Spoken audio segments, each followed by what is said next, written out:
Hey guys, welcome to another Sunday Dev Hangout. It is the 30th of November. Just a quick review of the week that we've had. So we've had the Steam Explorer or Exploration sale start. Folktale is available with 25% off. So if anybody hasn't bought it yet, it's a chance to get in at a price that was similar to what we launched at, and then after that it'll be reverting back to the increased price that went up at the start of November. And then we've also had patch 0.2.11, so I'm looking forward to hearing feedback from you guys on that. So as usual, if you are new to the stream and perhaps you're new to the game even, so please consider following us by clicking the follow button below. That way you'll get an email from Twitch next time we are broadcasting. Or alternatively, you can follow us on Twitter, which is @GamesFoundry. And again, we tweet on there when we start streaming. Okay, as usual, we will have a giveaway of a Steam key to one lucky winner at some point throughout the stream. All you need to do to be in with a chance of winning that is be watching at the time and then enter the draw. Also, my apologies, I probably look a bit tired and maybe sound a bit croaky, and because I've got about a cold at the moment, so hands up, I haven't done any prep for this stream, so it's totally ad lib. We are going to be covering pretty much topics that you guys want to cover. And I'm also going to try and stop spinning the camera quite so much, because some folks that have commented in the YouTube channel have said that they can't watch it because it makes them feel sick because I'm spinning around the camera too much, which is fair enough. Obviously I'm used to doing it, but I think if I stop spinning it around, then maybe you know, the stream will be easier to watch. Let's have a look who's joining us today. Okay, alright, good turnout. So we've got some new names for sure. Crimson Crust, Der12T, I'm not sure how to say that.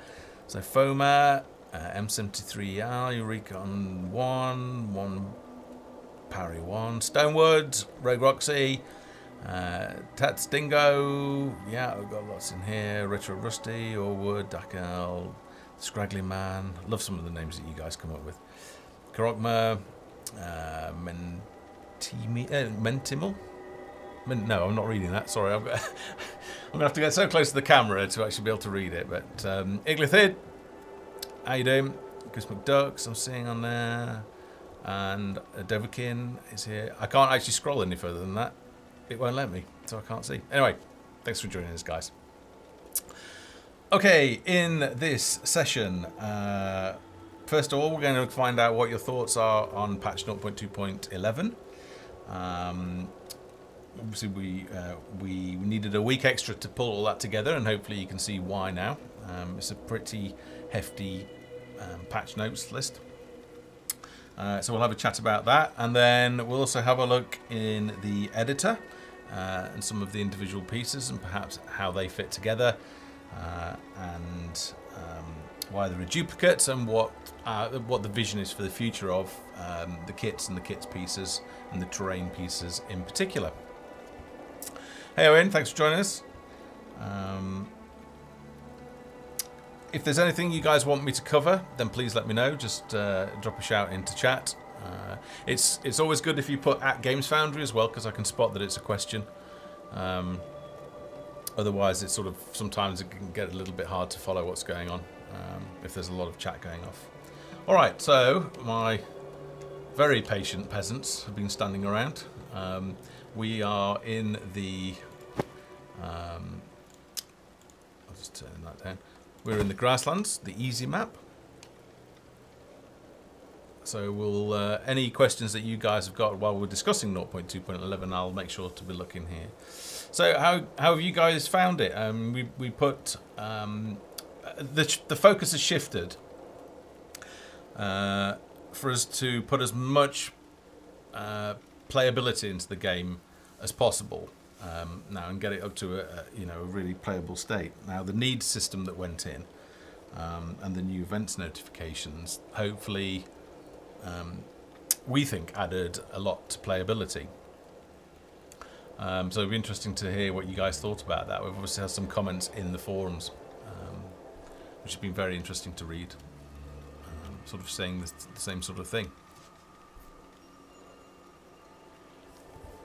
Hey Serena, how's it going? Okay, I think what we'll do is I'll have a quick run through of the patch release notes, and make sure that everybody's okay with them. So, the Howling Tundra map, you guys, some of you watched me while I was actually designing that map. And hopefully you've now had a chance to have a play on that. So how did you feel about that? I've labelled it as the hard map. In fact, let's just jump into that now. So just bear with me. We've also changed the start screen. If you may have noticed, to put more of a more emphasis on sandbox. I think a lot of people were firing up the game quickly, wondering what had changed. Jumping into the tutorial, seeing nothing had changed, and gone, oh god, what are they doing? You know, sitting on their asses and stuff. So we've put sandbox up there so they can't miss it. It's the most obvious thing. So let's jump in there.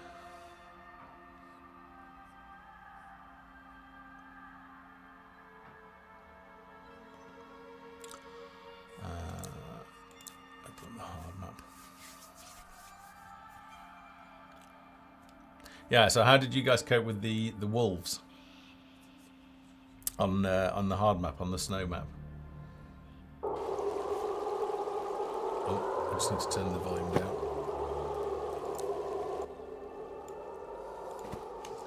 Okay.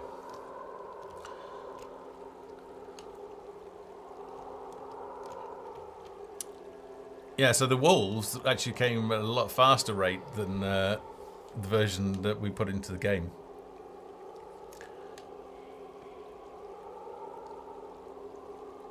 Just finding this. Stonewood, yeah, there might be still a few ugly patches. Oh, actually, in the grasslands, right? Yeah, yeah. We changed. One of the fixes that we made was to some of the UVs on some of the tiles, specifically the tiles that are sort of multi-tiles. I think there's like a bendy river that's comprised of 1, 2, 3, 4 tiles, and they previously weren't paintable in the editor, which they are now. And it's those that I may have missed somewhere in the grasslands map.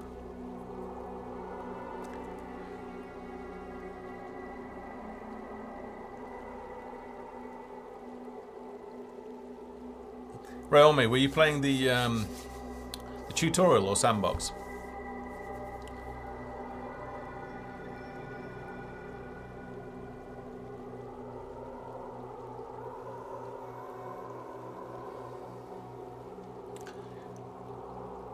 Orwood, do you mean the camera flyby, or are you referring to something else? I think what I'll do while I'm trying to answer this. I've made it difficult for myself, of course, because now, while I've been chatting, the countdown timer on the first wolf spawn has begun. So I think what I need to do is, the first thing is get some barracks up.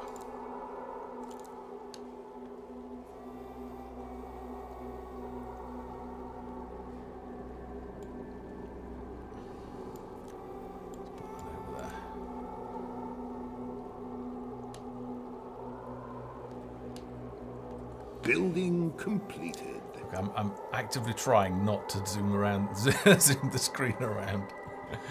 It's going to take a little bit of practice, that. Oh, that's interesting. It's going that way. So do let me know, guys, if you find it easier to watch the stream if I don't zoom around. So I'm trying not to use WASD. Oh, I can't remember who it was that said they reported the bug about the arrow keys not working, so they are now in, which you can see. In fact, I might use those now. New villagers have arrived. Building completed. Yeah, stonework. So they are now paintable, and although really, I mean, you can use the single tiles. The single tiles were always there. Oh, right. Goose McDuck's the Winter 2 one shouldn't be in there. I guess that was included by accident. Oh, everybody's totally going to die in this map because I'm not not paying attention. It's the hard map. I think. Let's build New another. Villagers have arrived.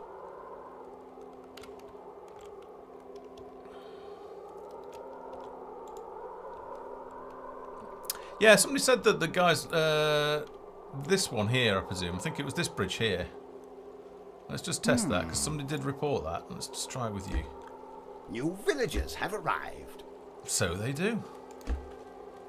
Alright, I will mark that up as a confirmed bug. I have a feeling that the collider's missing. Completed. Alright, so let me make a note of that. I did see that post in the Our villagers, forum. New villagers have arrived. Yeah, look at this dude in here. Let's have a look up there. Alright, I think what I want to do is I want to move our arbalists there. What now? Let's get 2 more. This building already supports the maximum number of specialists. New Really? villagers have Where are they arrived. Oh, we so need the civics menu inbuilt. Ah, there they are. Right, okay. So let's move them there. Right, go. Attack.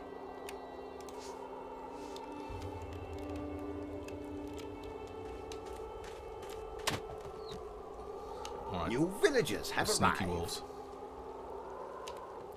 The hunters are actually pretty good, I find. They've got some really good range on them. Right, okay, yeah. Bridge. Collider. Missing. Alright, we'll get that fixed for the next patch.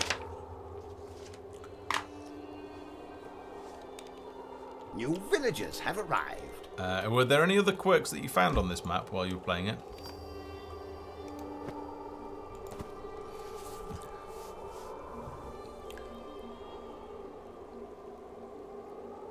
Yeah, Goose McDuck, that's a shader issue with the waterfalls. It's something that will We are under attack. correct in time, but it's not not urgent. Oh, no, right there. It's alright, you guys just guard there. Maybe move you up a little bit. Guard there. Oh, they are so going to starve. We haven't built anything for them, have we?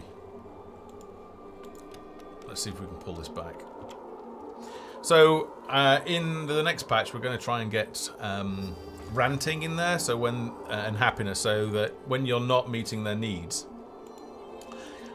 they will start to Building completed. throw little tantrums in there, and then eventually that will lead to rebelling, where they'll start actually setting fire to your buildings. So I think at the moment, like, yes, they will die and they will recover, but they're not too much of a mischief at the moment.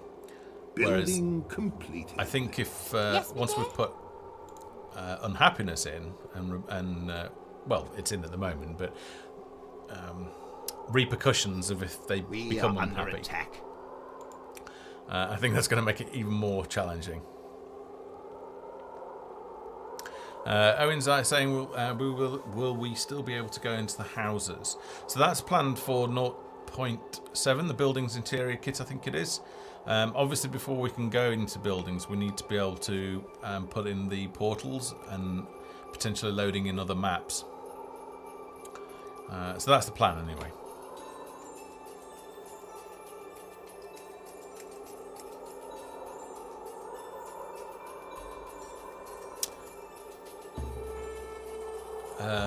I think if you were saying about the bridge, I've just tested that and confirmed that it's a bug. So actually what I was thinking, Sanwaro, was I wondered if we should allow farming at all in the snow zones. Actually, need to put a windmill down there. And whether you should have to rely on other sources of food. Actually, I better put a butchery down as well, and the bakery.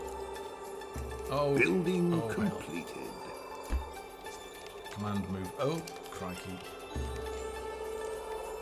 Sorry about that. New villagers have arrived.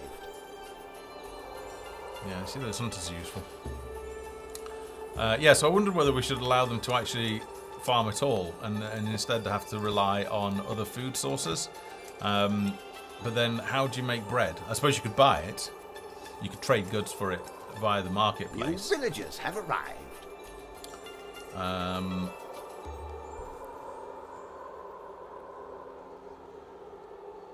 Building completed. Our village is under attack. Scarabee, actually we did play around with... New villagers have arrived. We did play around... Oh dear, that's...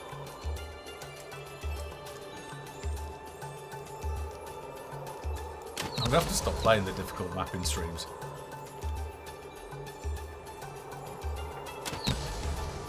Right, actually let's just see. Oh, one thing that we did put in, so these guys are leveled up now. So Taffy de Montfort's is a level 2 arbalist. I'm actually able to spend points on his health. Now his health, if we see it's set to 50 at the moment, I can actually spend points on there. And it does, the bar does change as you update that, so I'll confirm that change. Actually, let's group them together, because I might be able to train all of them. Alright, so let's give, oops, not agility, let's give you more health, and you've not leveled up yet. You have, alright, so they're giving them more health.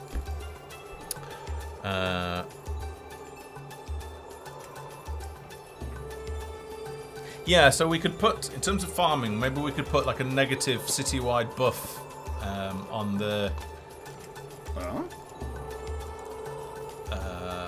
cost of like farming, and increase the chance of your crops withering.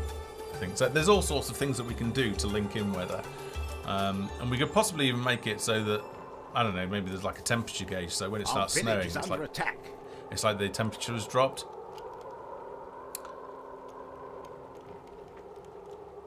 Take him out. That's it. Good job. Oh, I'm spinning the camera around again, aren't I? Tut tut. Right, did I build a bakery or not? We were being attacked, weren't we? So let's build a bakery. And then also let's get our blacksmith going. Oh, no, we're going to need wood as well. So let's...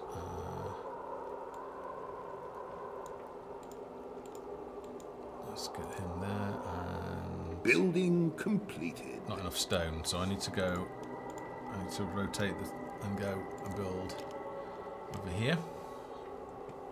So this is the quarry here. And I need to put down... quarry.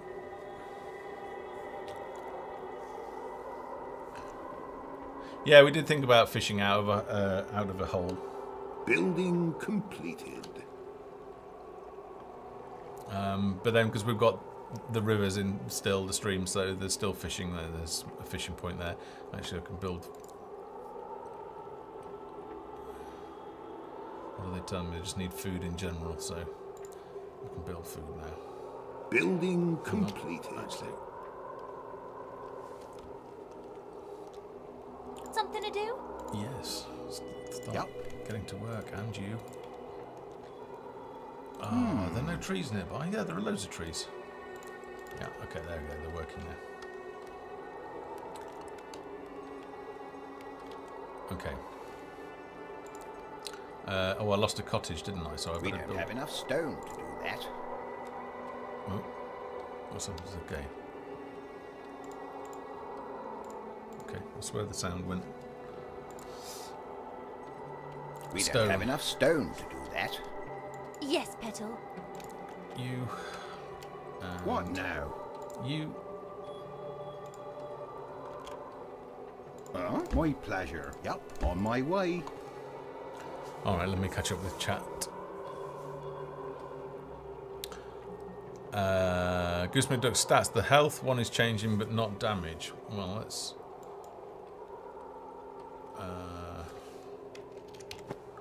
have a look. Is there any that are leveled up since this guy? So if you, well, this guy's a hunter, so actually no, strength is not, damage is not increasing at the moment when you spend points in strength, is it? So I think mine does. So mine gives them power, vitality gives them health, agility gives them critical hit and armor and chance to evade, depending on what armor they're wearing. Oh no, it is. Look, there it is. Why wasn't that working earlier then? But it's increased the damage that they've done. Anyway, put that into vitality, give them more health. Railway, no, you can't use salvage yet.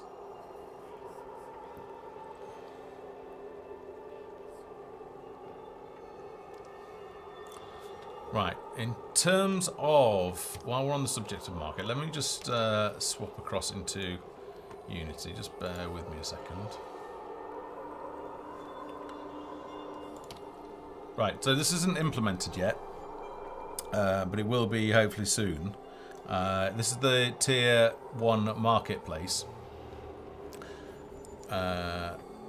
Forward, you might well start, if you refresh, you might get the quality options now, because we've got we're 85 viewers at the moment, and I think the quality settings get added once you start. Let me quit out of Skype. There we go. Okay, anyway, so we were talking about there's some missing textures at the moment. So that's no good having that open. So the marketplace is where the merchants will be trained, and we shared the merchants a couple of dev blogs ago. I think it was dev blog 27 possibly. So you can take a look at that and see what they look like. And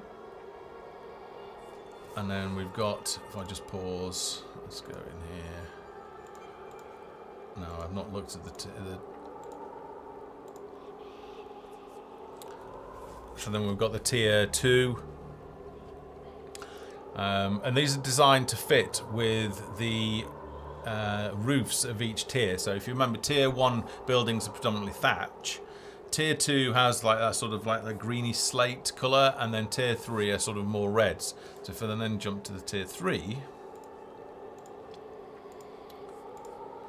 and that's a lot more colourful, and it's designed to fit better with tier 3 buildings. But that is, I don't know, we've got a boar head. Is it? No, bear head there. Not that one. So anyway, that's all of the work is done on the market. It's just ready to be implemented. So it's in the pipeline, and it's queued for implementation and hooking up with code. And you know, the merchant's done as well. So that's coming at some point. I will jump back to this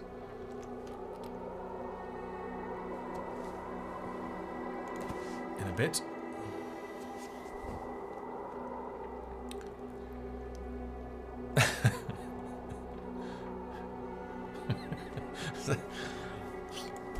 Serena, I think the demand for cheese was quite a fun little bug, wasn't it? When there was a mass outbreak of cheese.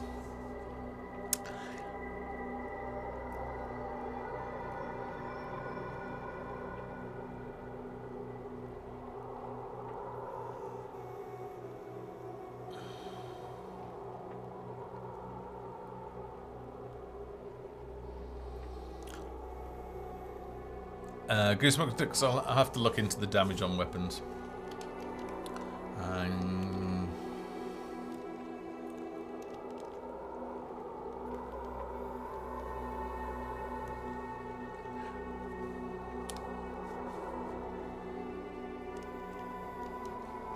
Alright, let's get building, and then we can lead on to the other one. So, the herbalist den. Now, this isn't, sickness isn't in at the moment.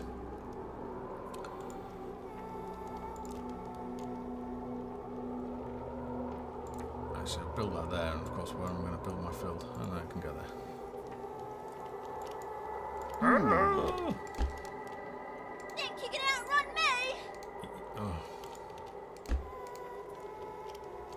psychotic bear running around the place. Take him out. There we go. So you just destroyed my... Oh, another one. So, oh, that's another thing as well. So the focus for the next patch and what we're doing in December. Now, December is a shorter month. Every year we shut down for a year over Christmas because everybody works really hard throughout the year. And it's the one time where I basically say, right, everybody stop, take some time off, spend some time with your families, you know, enjoy the festive period. So we're on shutdown for a week over Christmas. Oh, I'm so getting killed here. So we are trying to get a patch out for before Christmas. Now, obviously, that will be a smaller patch, and what we can achieve in that time is not quite as great as the patch that we've just done. So what we're focusing on is things that can make a big difference to gameplay. And one of those is going to be spawning monster dens or bases. So you know, we'll have like the, let's take a prop like the hollow tree trunk, a dead tree trunk. So near there we'll get some rare herbs growing. I think I'm just going to let them take care of this map because they're all going to die horribly. So we'll get some rare herbs in there. So your herbalist is going to want to go there. But it just so happens that in dead tree trunks, spiders also make their nests.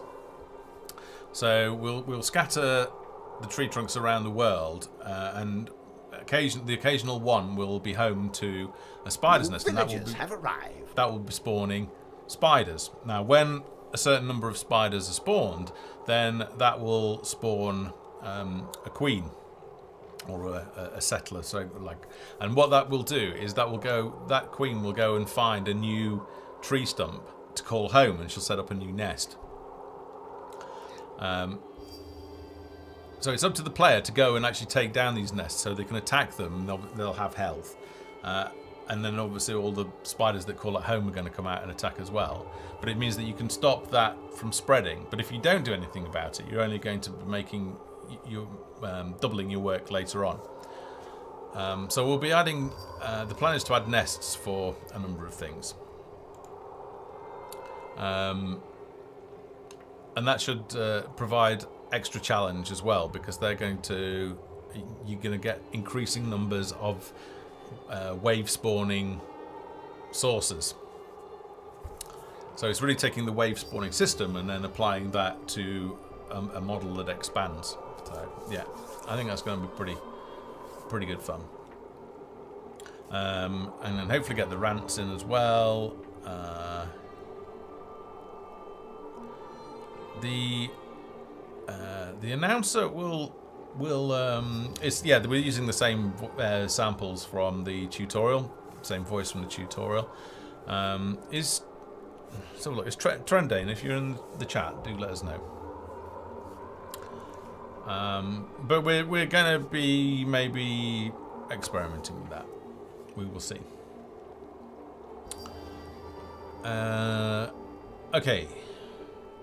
So the herbalist, wasn't it? I was trying to build a herbalist and it got knocked down. Okay. What now? Ta-ta. Really? Prepare to die!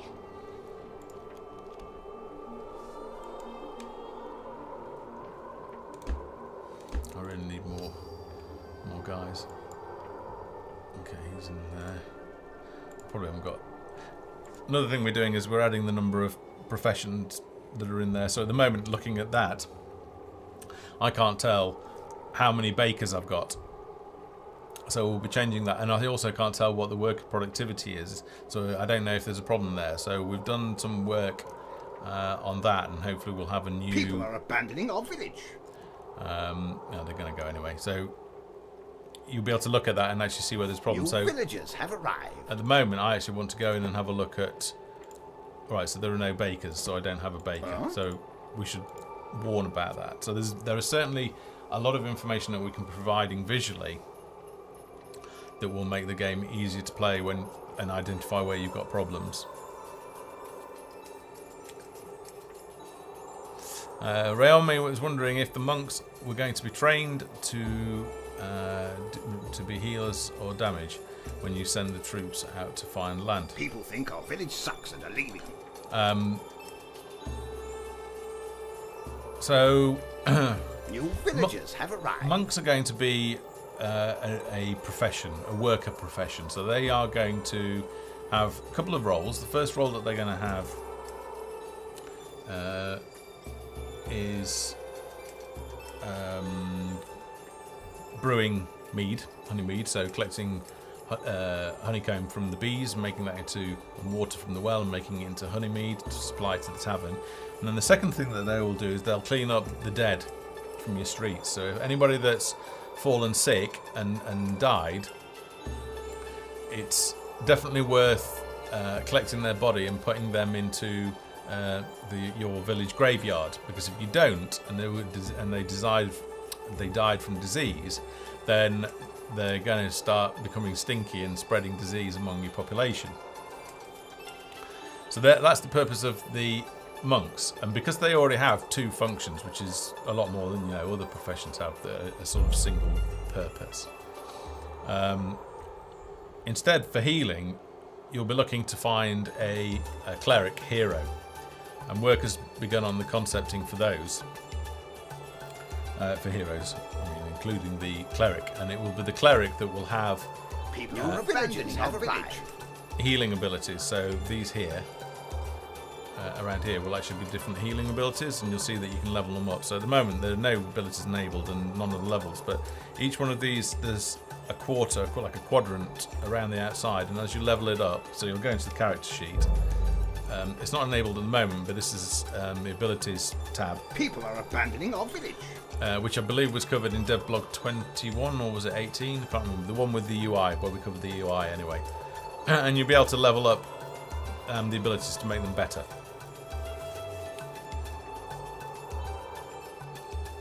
New villagers have arrived. Question: will we? When will we be having hard to read objects that we could use for quest? Destroy these box plants and stop spawning. Right. Okay. So in terms of questing, we talked about this in earlier streams. We are under attack. And we feel it would add a lot of purpose to the game, hand-holding in the form of sort of an early tutorial to ease people into the sandbox, and set a general context for things. So what we're going to be working on, we've brought that forward into the current patch release cycle, 0.2.x release cycle, and that should enable us to at least start designing quests and getting a feel for how how we want those to feel in game. And then obviously tied into that will be the inventory system and all the loot objects, and also objectives in terms of go and kill this person or achieve this objective. So that is something that we are planning on adding in the fairly short term, and we think that will add quite a lot to gameplay. We are Hey, Streamer under Bert. attack.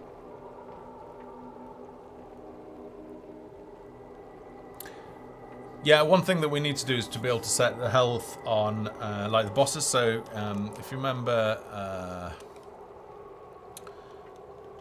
well, yeah, you can't do it in the editor unless there's a standalone monster. But Wolf Chow, who's up in the hills, just bear with me while I go up here. Oh, he won't show, will we?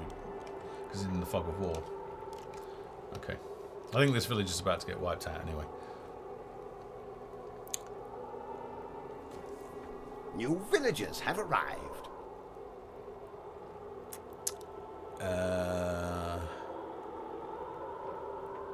So in terms of health, right, yeah, so we're looking at that. Obviously you need to be able to set the scale of the monster, so you can make him a little bit bigger, and also the health of the monster. Now you can set the health multiplier on wave spawners, but you can't set them on standalone monsters, so that's obviously something that we need to be looking at. Because at the moment, like if you played the medium Village sucks and are leaving. the medium map, and taken down a swamp beast, you'll know that that's really easy to do, and it shouldn't be. We should be able to set the health on that. So expect that. That's one of the things that I want to get added into the editor as soon as possible, because I want battles with bosses and sub-bosses and big monsters to be a lot more difficult and challenging than they are now. Kirogman's asking, can you switch easy and hard during the game demo?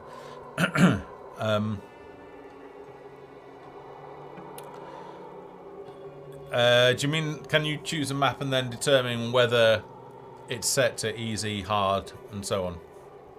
I think that's something that we will be looking to incorporate in the final game, so that we can scale up the difficulty. So that if you're playing a map on normal and you're struggling, you can drop the difficulty temporarily to make it a little bit easier, and then you can put it back up to, you know, normal or whatever level you were playing it at.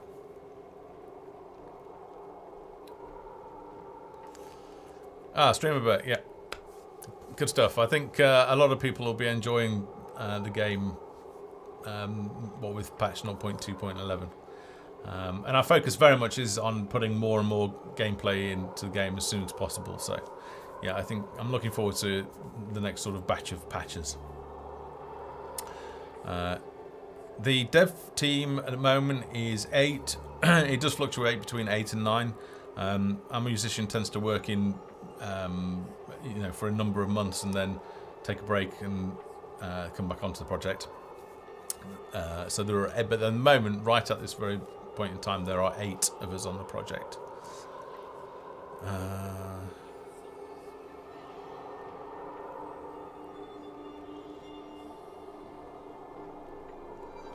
Yeah, that bread, it sort of reminds me of Italian bread, doesn't it?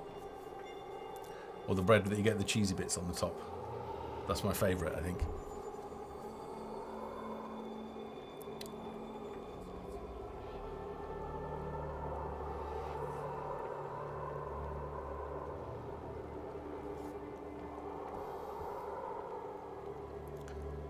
Oh, right, okay, so during the stream can I set it to difficult and hard? Well, I mean, I can cheat, so... is anybody alive? Right, okay, so... Apologies for zooming the camera around, so let's just grab somebody. Right, so this lady here, Isabel Cornwallis, we've fixed the names as well. So we no longer have female peasants called Jeff. They actually have their own proper names now. Although I personally found it funny, the fact that they could be called, like, guys' names, and vice versa, you know, men could have ladies' names. Anyway, so using the console, I think I can type, if I've got her selected, I can go level up, selected. Apparently I can type in a number to give her 50 levels, but I'm not sure it actually accepts that. So instead, just type level up, selected. Yes, my dear. Nice, right, I had it selected. You hear that? So now she's level 2. If I keep repeating that. Obviously the XP gained is a little bit buggy, but so now she's level 19. Actually, let's spend it all on agility and give her a really good, since she's not wearing any armour. So I can do that. And I can also, I think you can kill, like, okay. you, or I can go, well, let's do it My now, actually. pleasure. Looks like the, let's grab you and go, I'll get you. oh!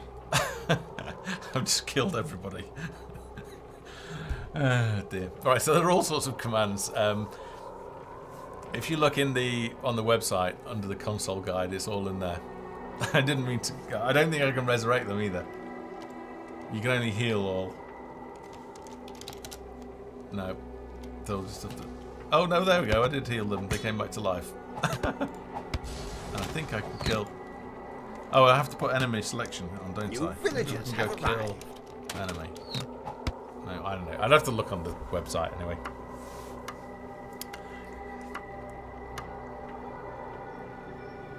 What's the best way to give feedback on the game? In the forums, definitely, because what I tend to do in the forums is I'll look. Villagers have arrived. I'll look at the forum and then. If it's a bug I know about, then I'll just say, yeah, know about this. If it's not, then I'll be able to test it and then raise it as a tracked bug, and also pass on the link to the programming team, and then they can look at it and get it fixed. Villagers have arrived. If it's suggestions for new ideas, then pop those in the suggestions tab. So, like Freddie does quite a lot of that. you know, a lot of it it might not be possible. Some of it may be possible, and I think, oh yeah, that would be definitely worth considering. But it's like a long-term one, so I'll add it to what I generally say. I'm putting it on the for consideration list, which means I've entered it into a log, and then we periodically review that log and decide which features we want to implement in the game, and think, oh yeah, that would be a really good idea now. Some of it is pushed back to further on because we know it's going to rely on a feature, so we have to wait for that feature. But we do track all that. So all of the feedback, I read all of the posts. I'm pretty sure you know this already, guys. I read all of the posts and I try to take action. I don't just sort of read and go, oh yeah, I'll try and remember that later and come back to it, because you never forget. So I tend to do it there and then, and that way it gets into the system and it's there. There's a record of it there. So yeah, feedback via the forums would be fantastic.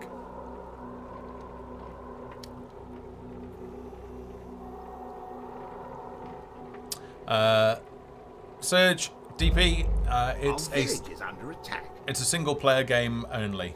That said, the way that we're structuring it with Goblin Village and everything, there is the possibility of adding things like skirmish mode and multiplayer. Well, specifically multiplayer, which my voice is starting to get croaky. Can you hear it?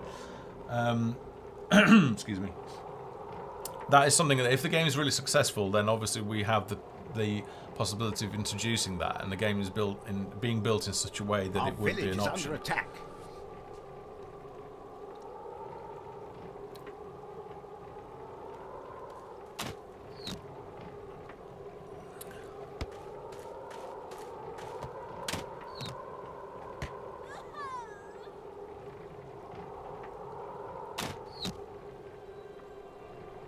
Ryomi, yeah, I think. Oh, here's the Yeti. New villagers have arrived. Yeah, you see, Yetis should be tougher as well, so we'll definitely be looking at that. Has Dario just crawled into the stream? Hey Dario, thanks for joining us.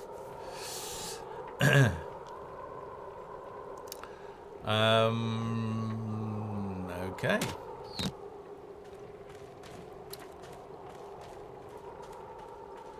In terms of the Linux version, we did a while back. We did have a working version on Mint 14 point something, I think it was. Is that right? Does that sound right? We haven't. What we're waiting on at the moment, what's holding us up, is a third-party supplier, and we're waiting on them to add Linux support to their product, and we can't. Even though the technology is not currently used in the game, it will be. It's the playback, the video playback system. So we can't commit to launching the Linux version until we know that is available. Because if we go ahead and push a Linux version out and we have no ability to play back cinematics, then what are we going to do? So unfortunately, we have to wait on the Linux version. But it is planned. Using the Unity engine, we have a number of build targets, so Linux being one of them, and we know that the game works on Linux, so it's just a matter of waiting.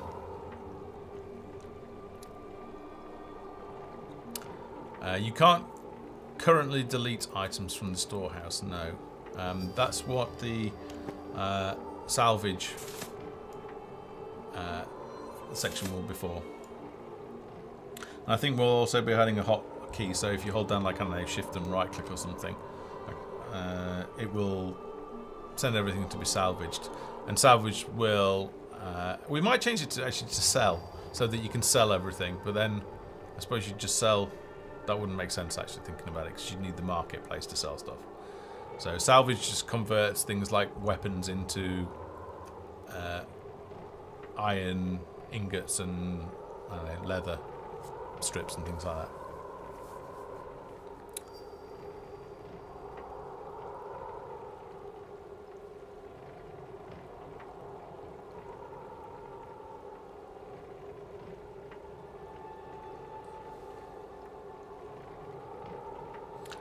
Are we going to do any trade shows with Folktale?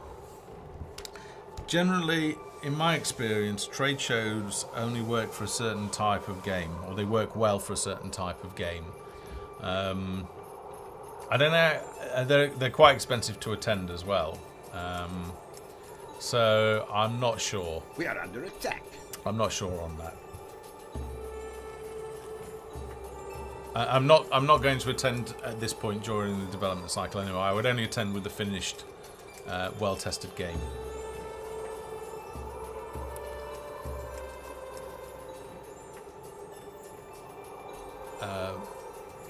We are under attack. Vimips.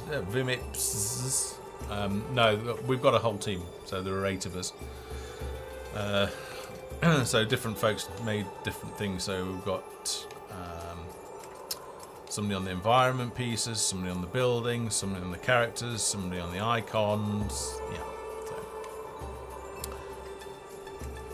So I'm the project lead.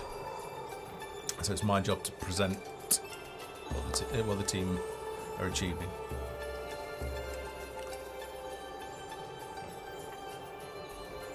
All right. We're pretty much dead here, so I think we'll jump into the editor. So let's do that.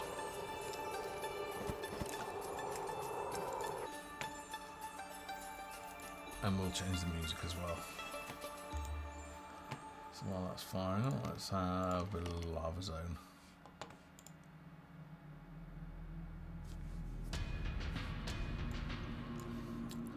Right, so I'll just lay out my windows, lock.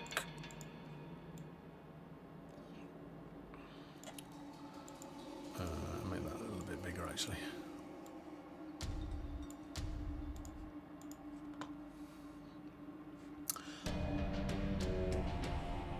I'm just going to turn the music down because it sounds mighty loud.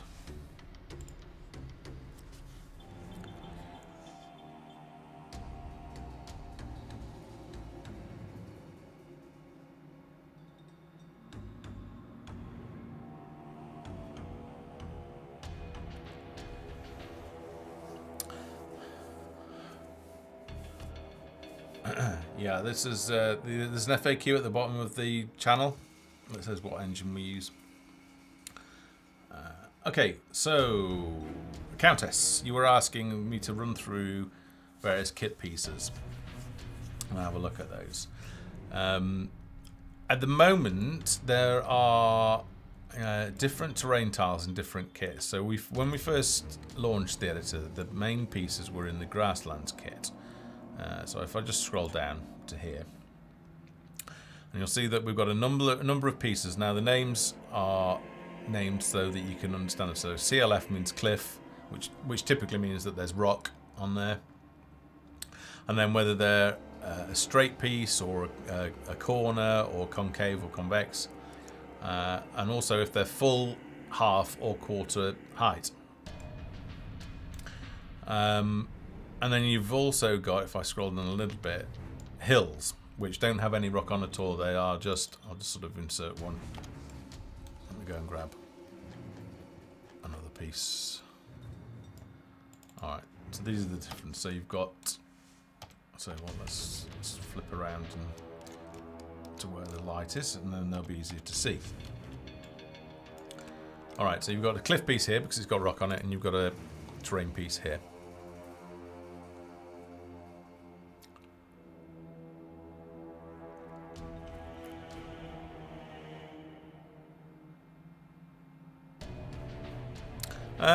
Daddy, I'll make a note of that.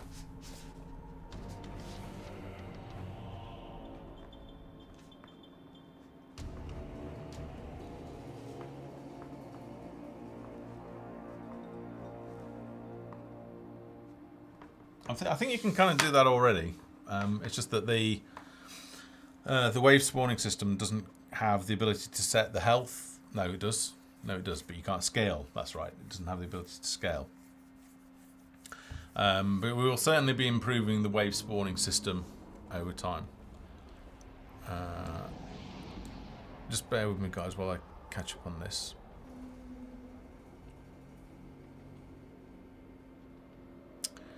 To Benny, yeah, that'll be all sorted out. That was very much minimal budget prior to launching in early access, and we'll be taking care of that going forward.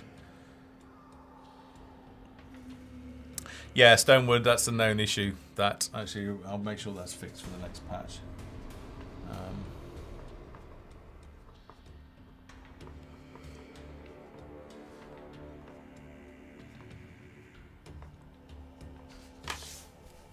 Okay, now, so this is the Grasslands kit. You'll also find similar pieces. If I go into the Snow kit, you'll also see here that we've got the same cliff piece. And it's the same for the swamp as well. So if I go to the swamp, where are we? Swamp.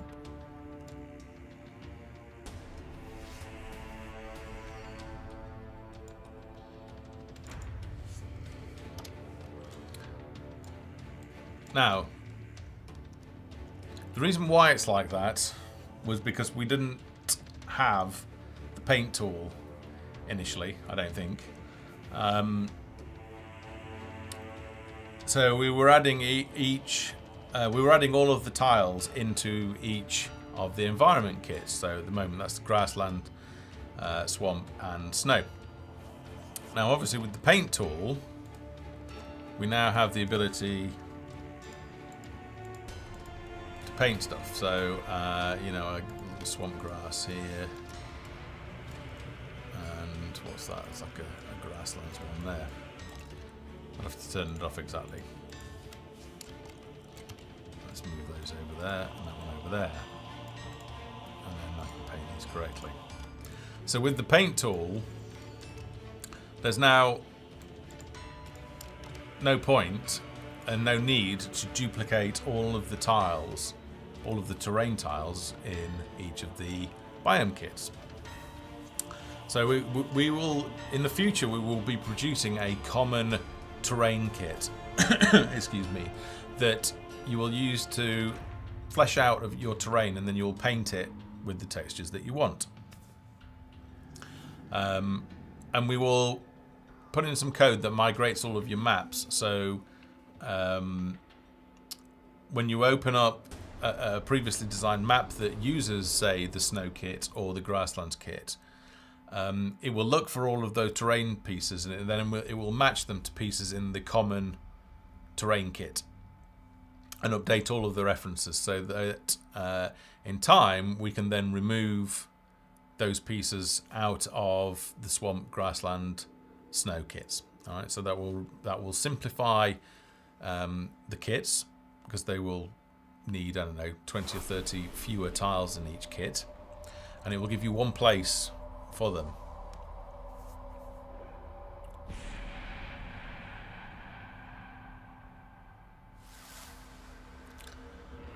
To Benny, why don't you post something in the forum about that, and then we can look into that. So if you go to forum.gamesfoundry.com, that will take you to the Steam forum.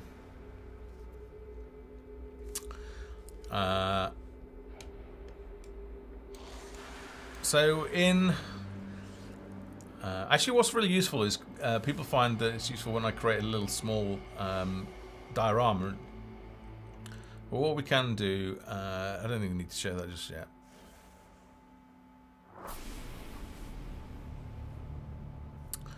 Okay. So anyway, on terrain pieces, at the moment you can use any of the terrain tiles from any of the kits, and then because we'll take care of all of that and clean it all up for you automatically, and migrate you across to the terrain kit once the common terrain kit once it becomes available.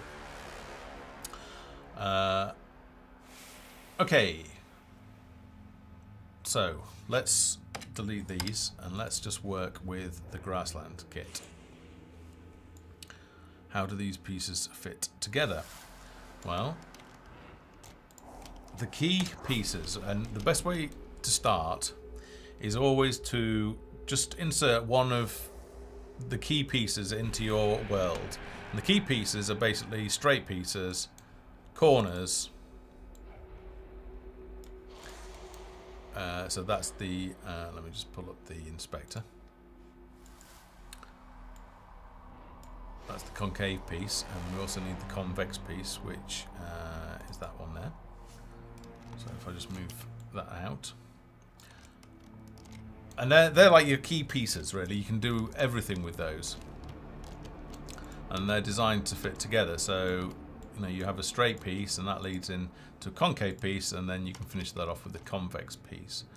And you can, you know, you could duplicate those and have, if I just go up above, then this can give you different curves, and I can rotate those pieces. Right, and then I can duplicate up a straight piece. Now obviously that's looking messy, so I tend to just paint it. And I tend to work with a single terrain texture to start with. So I just flesh out my terrain. I tend to work in sort of zones as well, so I'll work in, obviously the map's fairly big. You can see the, if I just hide the UI, you can see that the boundary, it's 50 by 50, so it's 50 tiles by 50 tiles. So it's pretty big. Right. So I tend to work in a fairly localized area and flesh that out and get the terrain looking how I want it.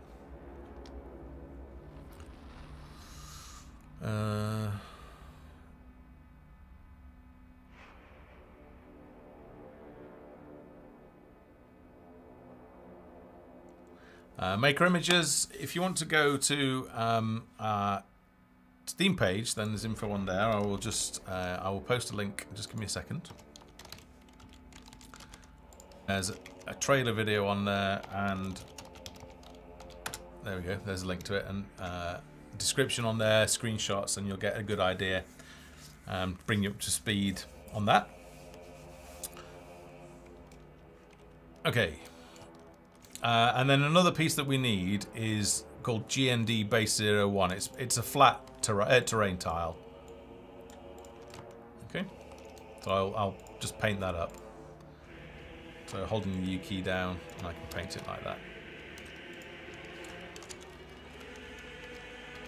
Just rotate that round. Now, I think we'll probably need some more sort of chilled out music. Let's go for the grasslands. Okay. The next key important thing is the differences in terrain tile heights. Countess, is this the sort of stuff that you wanted to see, or was it more things like buildings and the trim, how the trim pieces fit with the wall and stuff like that? Do let me know so I know what to cover. Okay, so the next piece is the difference. These are full height tiles. If I just go down, so we refer to these as full height. There are some other ones in there which are half and quarter height. So if I just grab the straight pieces, just rotate them around. So this is a half piece, and then I'll grab the quarter piece as well.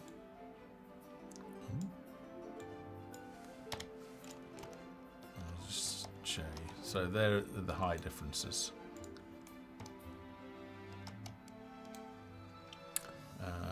Again, I'll just paint them up.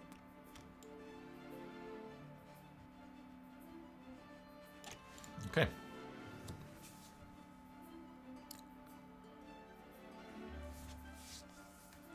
Now, the important thing to know here is how to connect these pieces up. So there are different intermediate tiles that will take you to this. So you've just got to think about the height differences. Excuse me.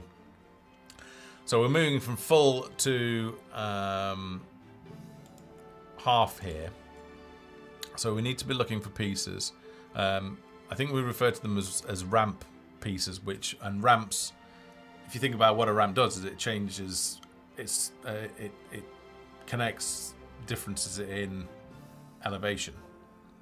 altitude, sorry, if you go up a ramp. So we're looking at ramp pieces, and in this one we want cliff ramp left. Now it's left because the full size is on the left, so that's the left side.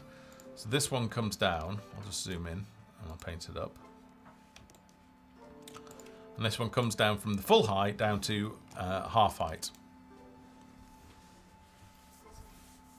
Again, if you've got a question for me, if you put @GamesFoundry in your chat message, and then I'll see that it's a question rather than sort of just chat room activity. And then I want to come down from a half to a quarter. Now, those pieces are can be a little bit harder to find. In fact, I'm not sure. I don't think there are enough pieces of them, to be honest. So sometimes what you have to do is come down from the half to the ground, which is that piece there. And then you want this is the one that's got the wrong icon in it, which we'll fix in time. Alright, so we are missing pieces. So for example, you couldn't easily go from the half to the quarter. I mean, once we move to a common terrain kit, it means that we can add in terrain pieces, and we only have to add them once. So we'll be looking to add those pieces in. I think we'll also look to make it so that you can paint terrain heights. So you'll maybe select something called a sculpt tool, and that will enable to, in a similar way to the way that I can sort of draw textures like that, then I can actually draw height. So it might draw, you know, I might say add quarter inclines, and I hold down the mouse button, drag my mouse pointer around, and that would paint in terrain at that height. So we would be looking to add in that as a productivity tool, because if you watched any of my level design streams, you'll know that at the moment that can be quite time consuming to do. So we are looking to add in productivity tools to massively increase that. And it will also make it simpler as well. So yeah, in time that will improve. It's just a matter of learning which tiles connect to other ones. So I'll catch up with chat and then I'll come back to this.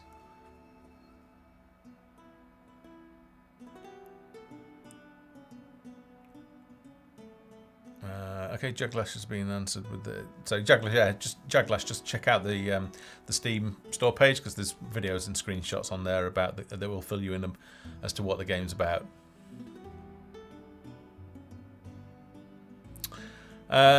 Serena, right? Okay, so if you put half to ground, which is what this piece is, and then if you put a quarter over it, so I'll just duplicate this one up and then rotate it around. So you mean if you do something like that.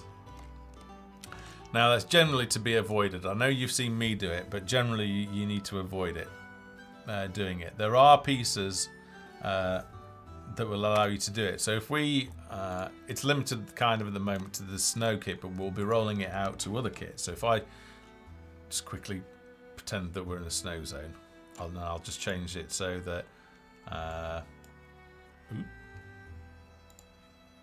let's change it so that we're in snow zone, and the ambience we want to be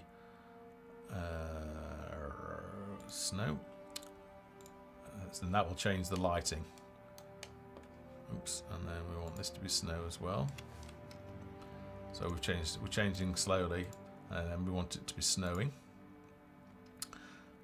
And then finally we want a blizzard in there, although I don't think it will play in the editor. But we've set up the environment in a way to be more of a snow scene. Let's just grab.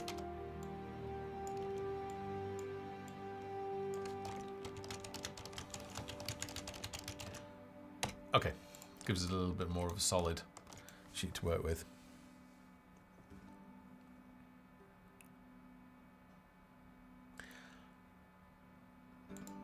Surge, it's a quad based, so you can basically paint each corner. So if I turn off soft corners and I want to paint ice, if I hold down the U key, then I can just paint that corner of the tile, or I can paint opposite, or all three, or all 4. Okay. Excuse me. Okie dokie. So we were talking about if you were to connect, put a quarter tile over. So let's do that. And the piece that I want, that's the half quarter. Let's just paint that up so you get a better idea. Okay, so here's an example. I've actually got 2 tiles on top of each other. And the reason why you shouldn't do that is that the nav mesh calculations become a little bit confused. And you can end up with people being able to climb up stone cliffs and things like that. So it's generally best avoided. So rather than using tiles like that, I think in the snow kit, let's just go down to the snow kit, is you've got let me think. They're alphas. I want the actual snow drifts, which may not be in this kit. They might be in the snow monastery.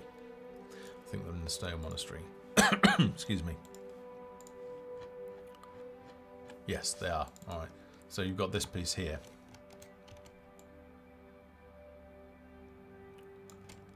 All right, which you can scale up. Just be careful when you are scaling up, because obviously the UV scale of the texture, that's really big and this is really small. So just be sensible about it and try and keep at least approximately the right level. So rather, as I say, rather than using that tile there, then just choose the snowdrifts, and then we're going to roll those out to the other kits, so that you'll be able to have like a little grass hill, because if you followed the level design streams, they were incredibly useful when I was designing the Howling Tundra map, the hard map. So we'll be rolling those out to both the swamp and the grasslands.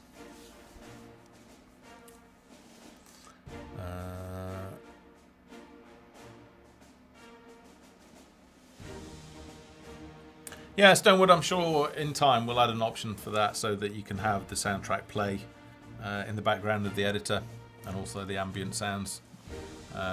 Obviously it can be, like, some people prefer to listen to their own music as well, so we need to be able to turn that off as well.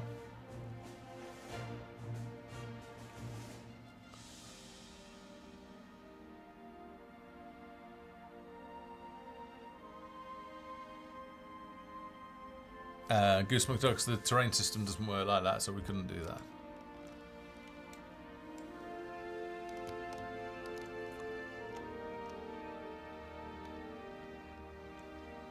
Well, that's an interesting idea, I suppose. So if you had a node and you pulled the node up, then it would become... Let me just make a note of that.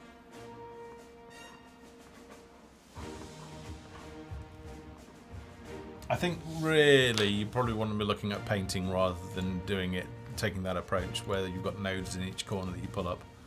I think it's much more intuitive to have a terrain painting tool where you're just painting heights.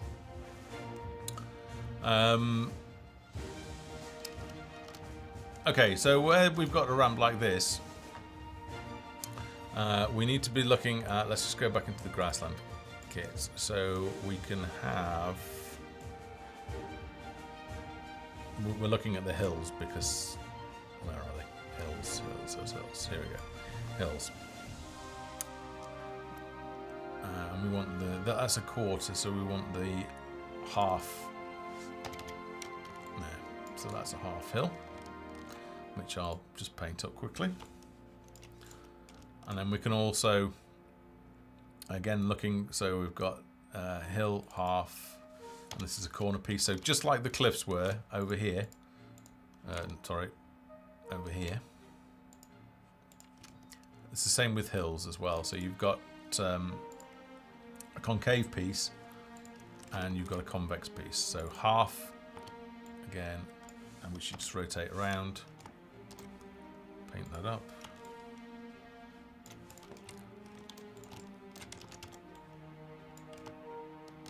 Oops. So we obviously need a quarter in there. So what we can do is we can grab, that's a half. We want the quarter piece, which is that one there.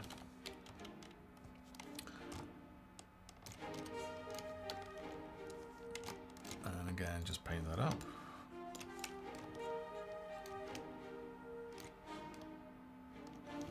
Okay.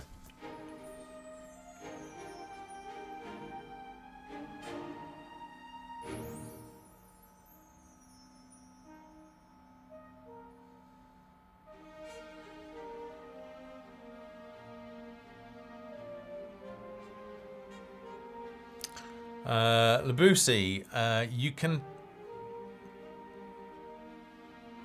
That is implemented at the moment. So if you actually look at a building, so the woodcutter's hut, for example, you can enable and disable production of firewood and planks.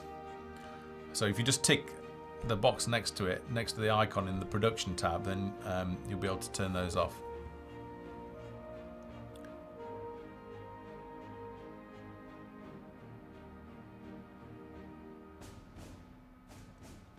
The Scraggly Man, this is a custom editor that we built specifically for Folktale, but it's built on top of the Unity 4.6 Pro engine. Oh right, sorry, I've seen you've seen it already. An editor tutorial would be handy. Yeah, it would. I really need to sit down when I get a moment and record steps. The only thing with that is that because we're changing things so regularly, it would become out of date very quickly. But I think now it's starting to settle down. I think once we've got the common terrain kit in, it won't just be terrain kits, it'll be things like campfires and torches and things like that that'll become common kits. Then I can make a tutorial. I think it also goes hand in hand with some of the productivity tools as well. So once they're in as well, the editor will become much more accessible and more people will be comfortable using it. So it's just a timing, really. You know, we're only a small team of 8. We really have to prioritize what we work on. There are only so many hours in a week. So yeah, we do have to prioritize, and obviously that would be hugely beneficial to a lot of people. So I'm just waiting till the right time so I can make maximum use of that tutorial when I record it.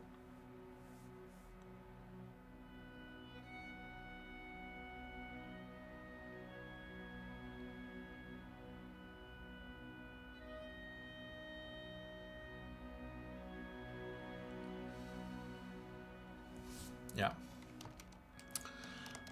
So while we're in the editor, are there other aspects that people want to look at? I'll load in the Snow Monastery kit and we'll look at walls and things and how walls, you might want to make walls.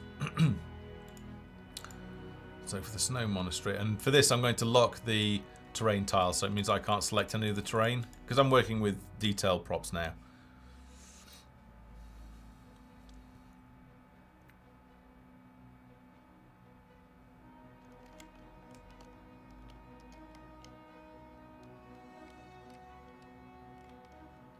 Ah, right. So it stops the sale of salmon, is what you're saying. So if you stop the production of fish, it also stops the sale of salmon. Just confirm that is the case, and then if it does, then that's a bug. I don't think it should, but perhaps it does. Okay, so for the yeah, let's do a building. All right, let's create a building. So we've got a stone column. I think we'll also want a couple of these pieces, which I'll just scale down, which I'm going to be popping on top of each other. I think I'll group those together. We need some wall pieces, so it's all alphabetically labelled, so I want some straight walls. I want 2 by 2. Where are we?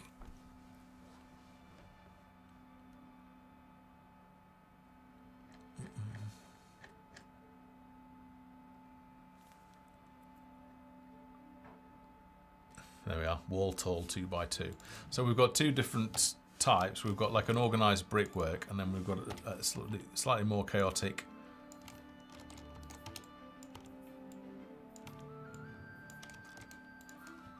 sort of different sized bricks as well. So I personally prefer to use these. So I'll just move that into position. These I tend to make sure that the walls intersect them in the middle, because when I rotate the wall, you'll see then that they're designed to snap into the middle. Just ungroup that. Excuse me.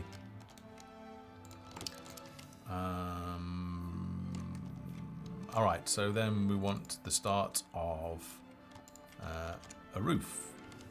So just for now I'm going to move that across, but we want the roofing pieces. Now the roofs are constructed of corner pieces and straight pieces. So, and there are also different steepnesses of height. So some are sort of flatter and then some are steeper. So if we just pull up the full corner, just rotate that round, and then just got to eyeball this. That probably is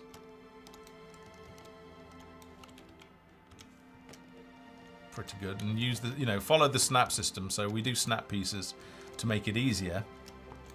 So we've got the corner piece in there. Then what we'll need is a full straight piece. Now there are 2 types of this. There is a straight piece which has no sort of, well, it's straight, and then we've also got the one that's got a bend in it. Now I tend to just use the bendy one, but you can use the straight one should you wish. So I'm just going to delete that, and then if I move that into place, oops, I just need to adjust the height, and there it will snap. So if I'm moving it with the cursor keys, you'll see that it snaps. I can put that in place very quickly. So we'll have another one of those. Shall we do that? Nah, okay, yeah. And then we just need another corner piece which we'll duplicate and rotate around to flip. Alright. And then we'll just duplicate up our walls and our pillar. Well, actually we don't need to do that. We'll just drag it like that. I'll just eyeball that. If you look down here, you'll see that there is where our intersect point wants to be, because that's going to be halfway. All right. Next thing that we need is a door. So let's get the double doors. So D for door. There it is. Now these don't snap, I don't think, so it's got to be mindful on them. And also, to save on geometry, just be aware that there is a natural back and a front. So if you at the front, you'll see that the actual, if I get really close up to it, you'll see that the spikes are actually modelled, whereas on the rear they're not. That's just a flat plane. Alright, so just make sure you're aware of what the front door is. Now, because these have got free rotation, so I just want to snap them, so I can go into the inspector, select the Y rotation, and type in 90, and I know that that is now aligned with our wall, which is also at 90 degrees. Okay, and I might want to. Alright, so then move it over. If I wanted to be precise, I could copy my my values from the inspector, but I'm okay with that. I'm going to group that, and I'm going to put it so that. So looking at this tile, we've got two dips here. So the center of that is about there. So then all I need to do is just adjust my side panels there. Alright. And then for the doorway, I'm just going to duplicate that. I think it's this one, or maybe it's the other corner that I need. Oh.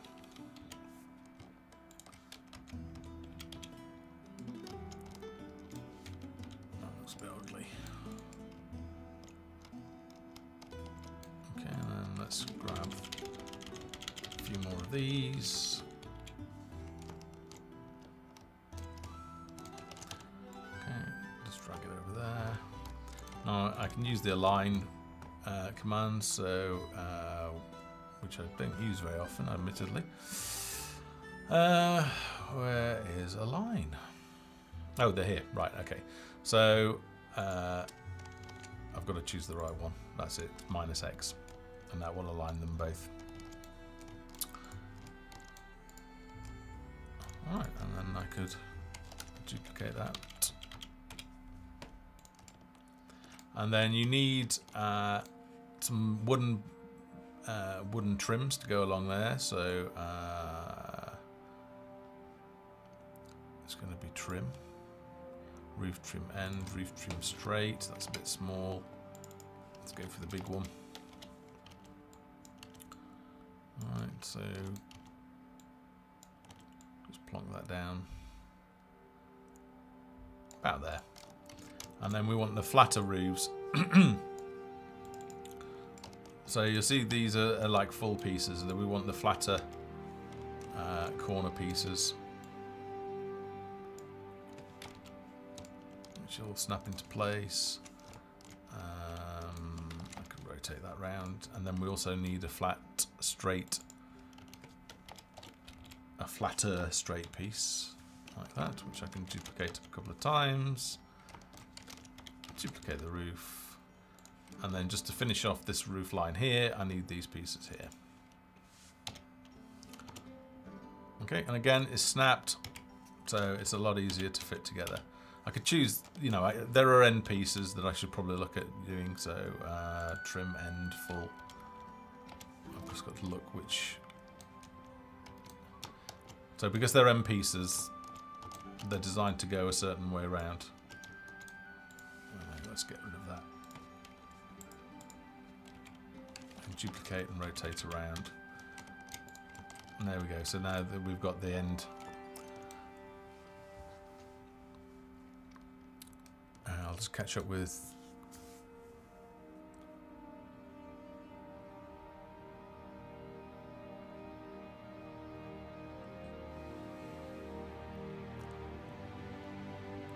Chat.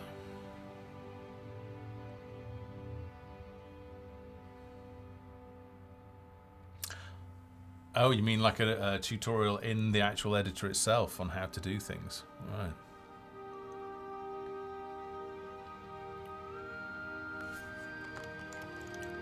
Okay, and then we can just rotate that around. So it's there. Just be mindful of Z fighting like that. So there are different pieces that you can use.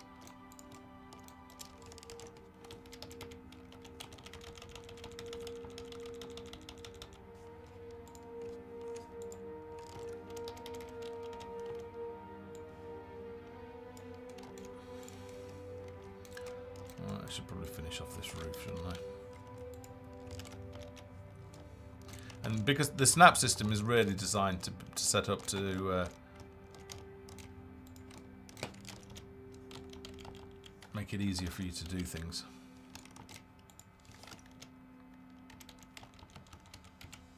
Alright. And then some of the final touches, I need trim. So along the baseline here, so if we go to TR, trim. Trim straight. Let's bring this piece out and rotate it around.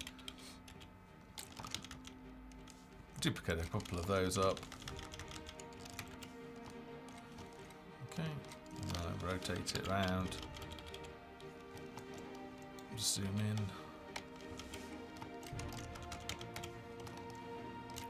Oops. Sorry for zooming around a lot, but this is the editor, so there's not much I can do about that. Okay. And then a nice finishing touch are the swinging lights. which are here, so the brazier. And then these are best hung from up here. Which, if I just duplicate that. Now I'm moving it on the XZ plane using the green circle, so I can move it anywhere, and I know it will always remain at the same height as the original. So all it should be a matter of doing is just slotting it into place, like that. And then, you know, maybe a couple on the floor. Which is about 20. So you'll see it here saying 19.7. So because I know the terrain is snapped, it's very roughly snapped, so I know that the exact right height for that would be 20. So I don't know, I could put that there or whatever.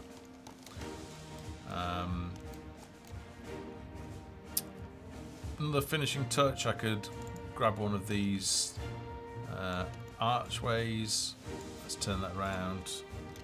Again, snap it to the nearest one, and then hang on. Actually, no, this is not the right piece, is it? I need the wood piece. Sorry, I need the wood piece that's done of that. Is there a wood piece, or am I imagining that? I'm imagining that, aren't I? Let's just undo that and get that piece back.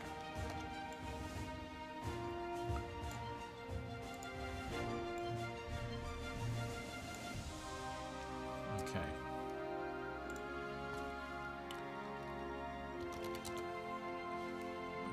$170. No, 180 must be. There we go. Yeah, of course it is. And then we could scale that up.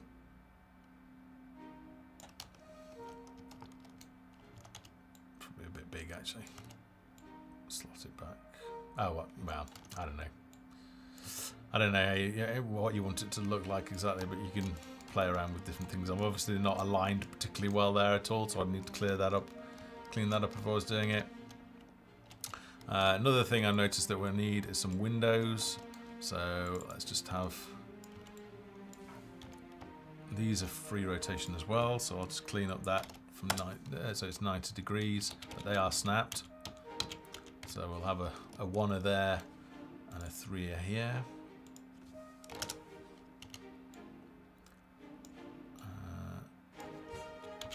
Alright.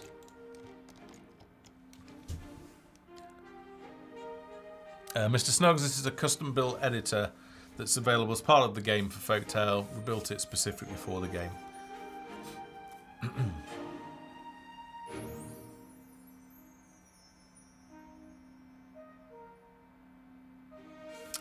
We do that actually, Serge. So if you're painting down in the middle of the center point of the screen, if I then drop down one of those braziers, it will drop it at exactly the right height, which I'll just do now to show you. Oops, deleted 2. So if I select that, you'll see that's exactly at 20. So we do that.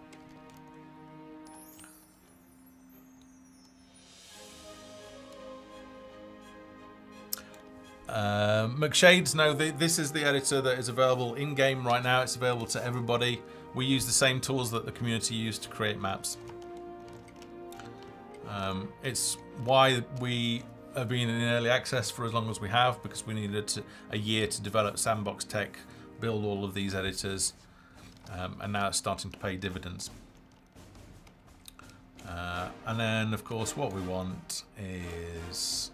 I want some Werfing Monks. So, werewolf, character werewolf. We'll have Wolf Chow.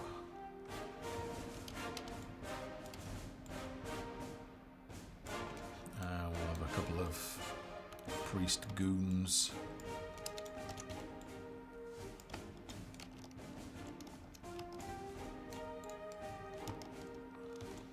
Yeah.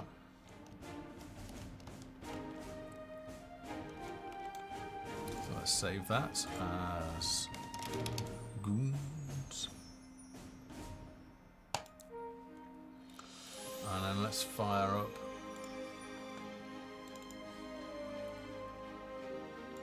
the player.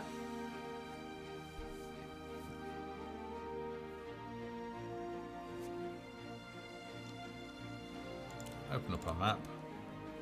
Now, thinking about it, I might fall through. Oh, Fog of War is enabled. I need to put a character down, really. Because Fog of War is, we're in Fog of War. Monsters are hidden, so I can't see the goons that I've just put down. So yeah, anyway, this is our building. I can't walk into it. It's all got colliders on, so it feels solid. Obviously, if I come around the back, I didn't put the back walls in. But yeah, that's how buildings are made. Or at least in the snow kit, that's how buildings are made. How are we doing on time? Alright, I think it's time for a giveaway. Don't you? I certainly do. So let's just pause that. And just bear with me a second. Oops.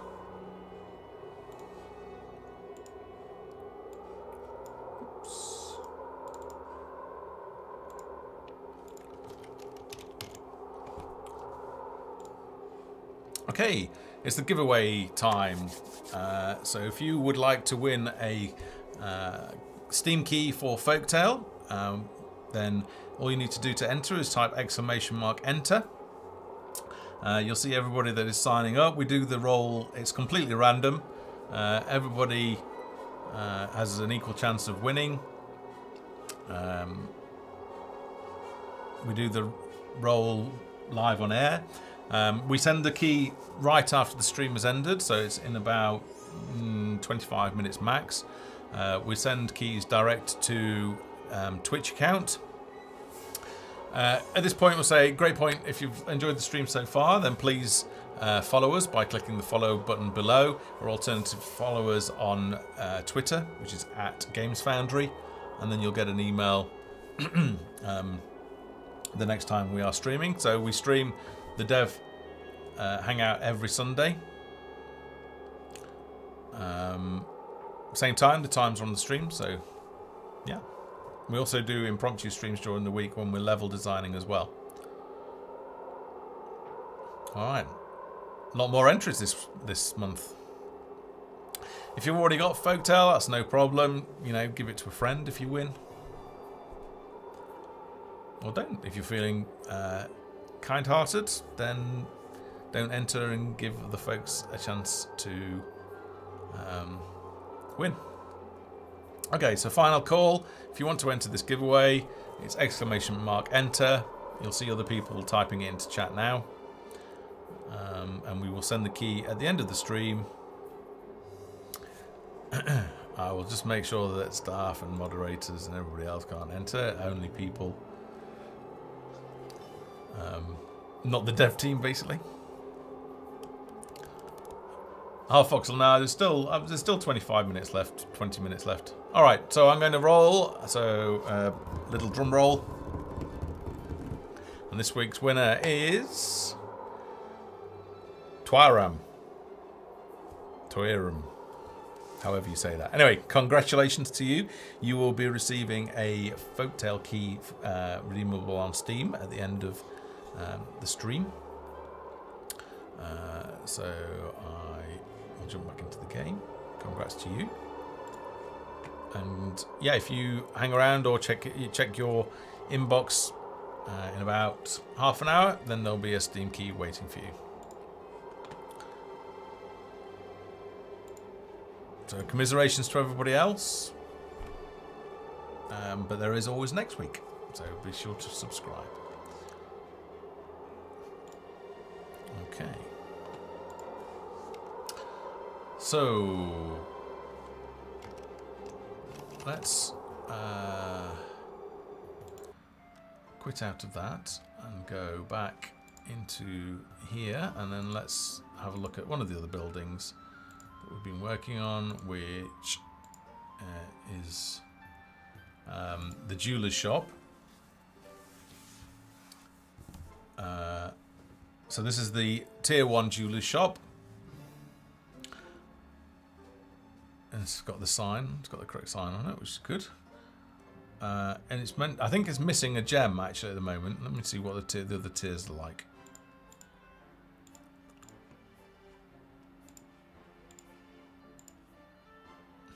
Okay, we're missing tarp textures. Alright. This is probably not the best building to show then if the textures aren't properly set up yet. Let's move that down a little bit. Okay, so there's a T3 Jewelers, which we'll be adding in soon. The Jeweler character is finished and is in the production queue.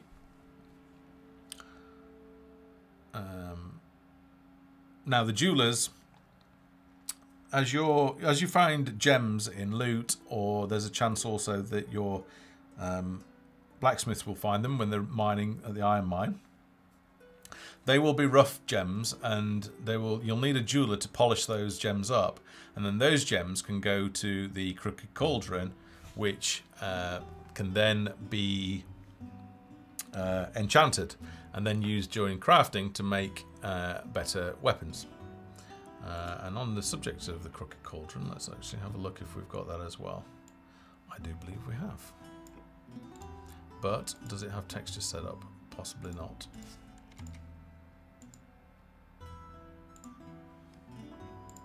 No, it doesn't, so forget that. Alright, so I can't show you the Crooked Cauldron at the moment. But what I can do is jump back into the editor.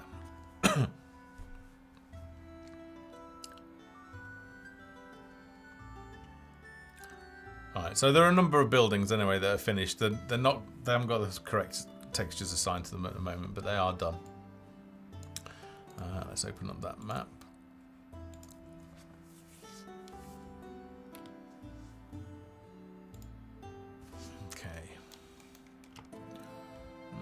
To our map here. All right. So, AB Grubs, any other aspects that folks would like me to cover?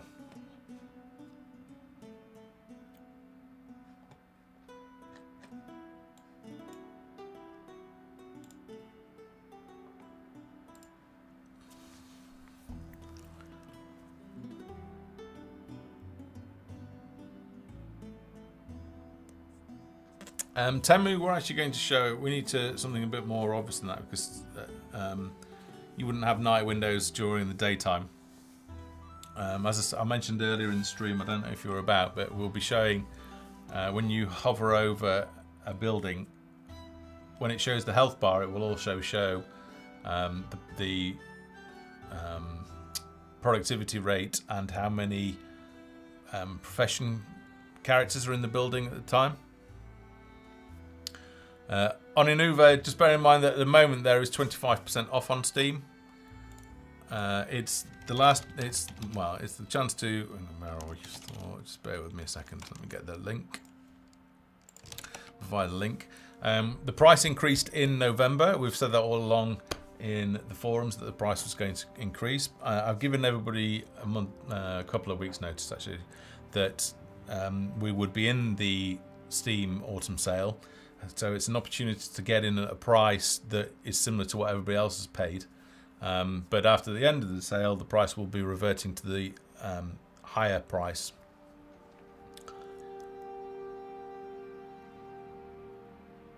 So what we've done, we've tried to be fair to folks, because obviously everybody that backed us early on, we didn't want to do what a lot of the other games are doing and heavily discount. So first of all, we're not into heavily discounting during early access. It's not something that we agree with. And then we don't want to ever offer the game for sale for a price that's significantly discounted from what the early backers have paid. So the price now is not that different to what it originally went on sale of, but obviously the game is getting better, so we've now increased it. So this is, while this sale is on, it's the best time to do it. As far as I'm aware, with the information I have at this point in time, we won't be featured. So the discount that is available now is what will be available throughout the throughout the sale.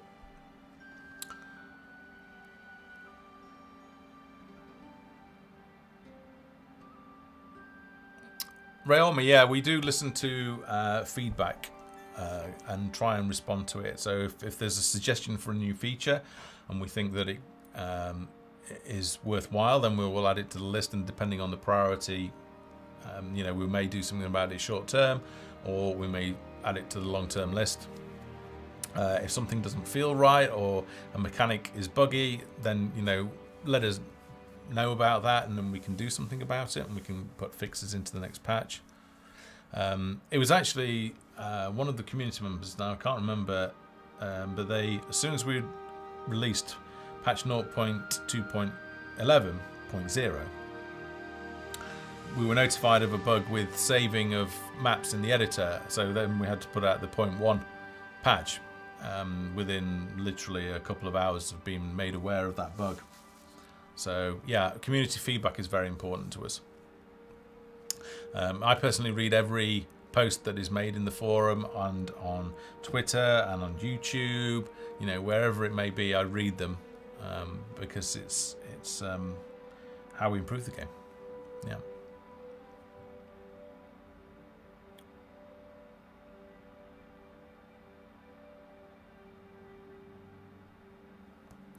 Yeah, it's definitely increased the rate that we've been able to add content, and gameplay has increased since we've bedded in the sandbox foundation layer. That's pretty stable now. There's a few navmish things that we still need to improve and stuff, but generally it's pretty stable, and we're now benefiting from that and able to roll out things a lot faster. So yeah, it's really coming together at a good rate now. It was just that initial year where we were working on developing sandbox tech from the ground up, and during that time we weren't able to add gameplay. We were getting, you know, hammered in reviews, all of which are still there, and, you know, dragging us down. But, you know, in December we released the first version with 0.2 and the first version of the editor, and since then, you know, we've really been able to make good progress on that. So if you guys enjoy what we're doing, then please consider leaving some positive words on the store page. It helps counteract some of those early bad reviews that we got that are based on, you know, the original tutorial. Obviously the game's changed significantly from there.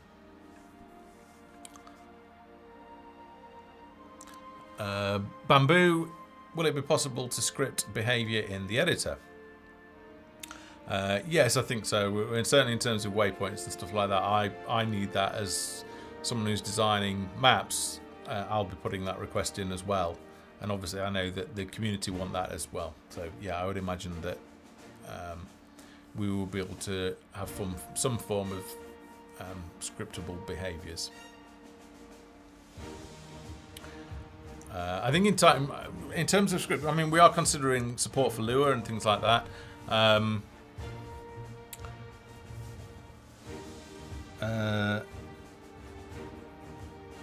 Yeah, in terms of modding, we're trying to develop everything and use data structures and everything that are supportive of modding.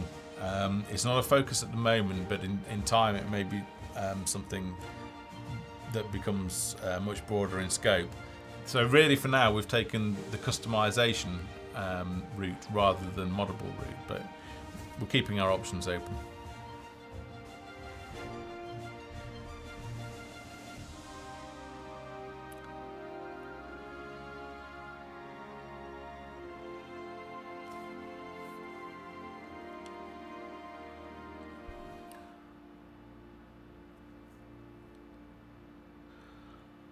Serge, I think I used to be quite a staunch critic of Unity, and I think they've come a long way in quite a short period of time. In the last sort of, let's say, 2 years, the product's changed quite a lot.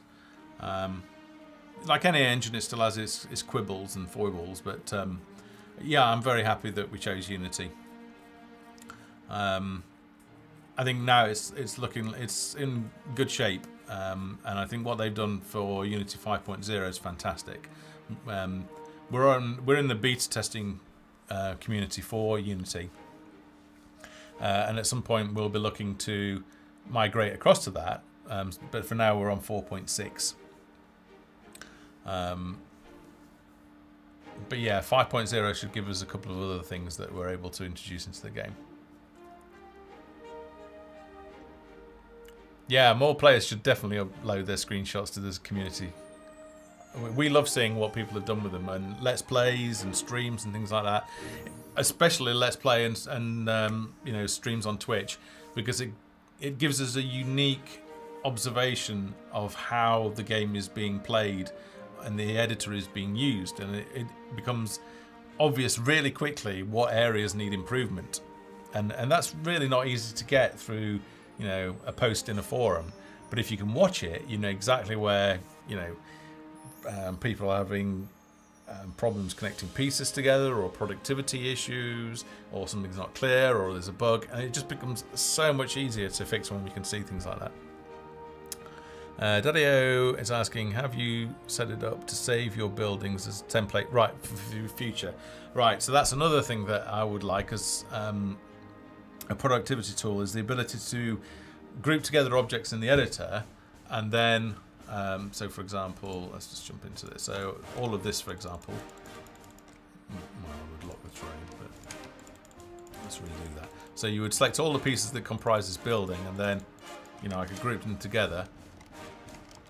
And then I could say, right, save this as my buildings prefab, and I could quit and come back tomorrow, and I could say, oh, you know what, I want a small area and I want to use those buildings. So I'm able to just load in that prefab, and then it'd be really cool also if I could share those buildings with the community. So once the share services come online, it'd be really nice if we could share prefabs as well. But it's not added at the moment, but it would be lovely to add in. Yeah, it would certainly be a big help for designing large maps, as would marquee selection. So by marquee selection, basically being able to click and draw a rectangle, and then every object in there is selected. So that would be a huge productivity booster as well. So yeah, but again, it's time. You know, it's priorities and stuff like that. So there's definitely on the wish list though.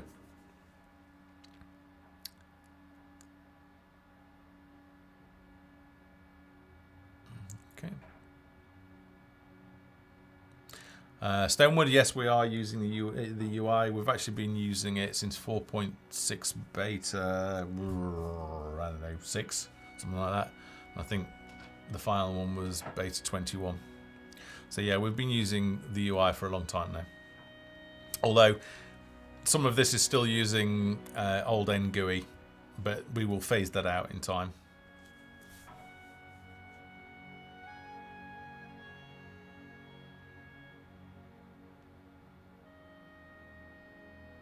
Trendane.